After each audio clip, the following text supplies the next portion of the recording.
dalam pembelajaran jarak jauh untuk pertemuan yang pertama untuk bidang studi kearsipan.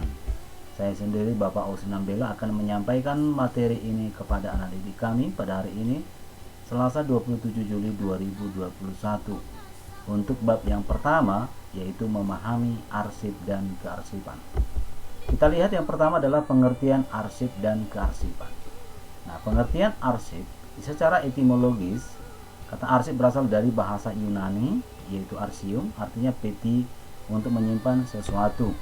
Kemudian dalam bahasa Latin disebut dengan velum, artinya tali atau benang. Dalam bahasa Inggris arsip, kumpulan warkat. Kemudian record, catatan, dan file, sekumpulan informasi atau warkat. Bahasa Belanda disebut dengan arsip, artinya warkat. Dalam bahasa Jerman arsipalen, artinya warkat. Kemudian berdasarkan asal-usul katanya, arsip berarti kumpulan catatan yang menyimpan suatu informasi. Nah, supaya anak kami mencatat setiap materi yang Bapak sampaikan. Berikutnya, secara definisi, arsip adalah catatan yang ditulis, dicetak, atau ditik dalam bentuk huruf, angka, atau gambar yang mempunyai arti atau tujuan tertentu sebagai bahan komunikasi dan informasi yang terekam pada berbagai media. Nah, menurut Deliang Ji, adalah seorang ahli administrasi, menjelaskan bahwa arsip adalah suatu kumpulan warkat yang disimpan secara sistematis karena mempunyai suatu kegunaan agar setiap kali diperlukan, arsip tersebut dapat dengan cepat ditemukan kembali. Nah, kita lihat di sini contoh dari beberapa arsip seperti surat, telegram, faktur, memo, laporan, kartu, formulir, daftar, dan lain sebagainya. Nah, di sini bisa kamu lihat. Oke, selanjutnya anak kami, sini ada contoh beberapa daripada arsip. Ada surat, kemudian flash disk, kemudian ada formulir, kemudian ada grafik, ada faktur, ada peta, dan lain sebagainya. Nah, sekarang kita lihat pengertian kearsipan. Secara definisi, kearsipan adalah suatu proses mulai dari penciptaan, penerimaan, pengumpulan, pengaturan, pengendalian, pemeliharaan, perawatan, hingga penyimpanan arsip atau warkat, di mana arsip dapat dengan mudah dan cepat ditemukan jika sewaktu-waktu diperlukan. Nah, sekarang kita lihat karakteristik arsip.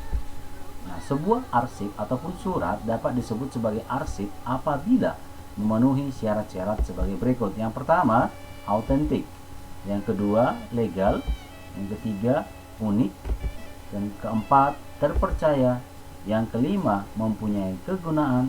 Dan yang keenam adalah disimpan dengan teratur dan terpusat di suatu tempat agar mudah dicari saat ingin digunakan.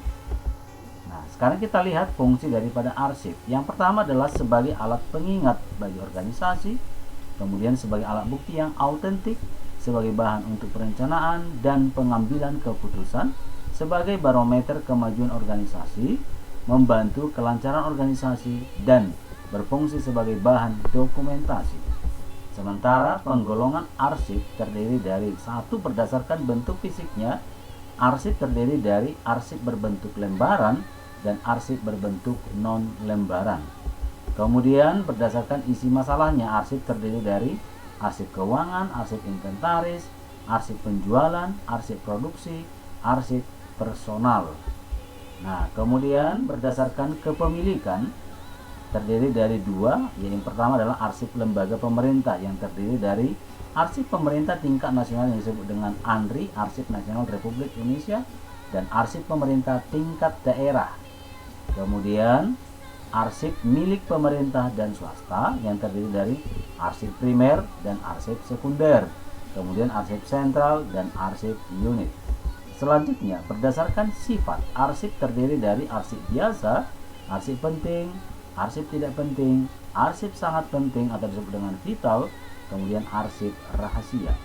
Selanjutnya, berdasarkan fungsinya, arsip terdiri dari arsip dinamis, di mana arsip dinamis itu terdiri dari arsip aktif, kemudian arsip semi aktif, dan arsip inaktif atau disebut dengan arsip tidak aktif.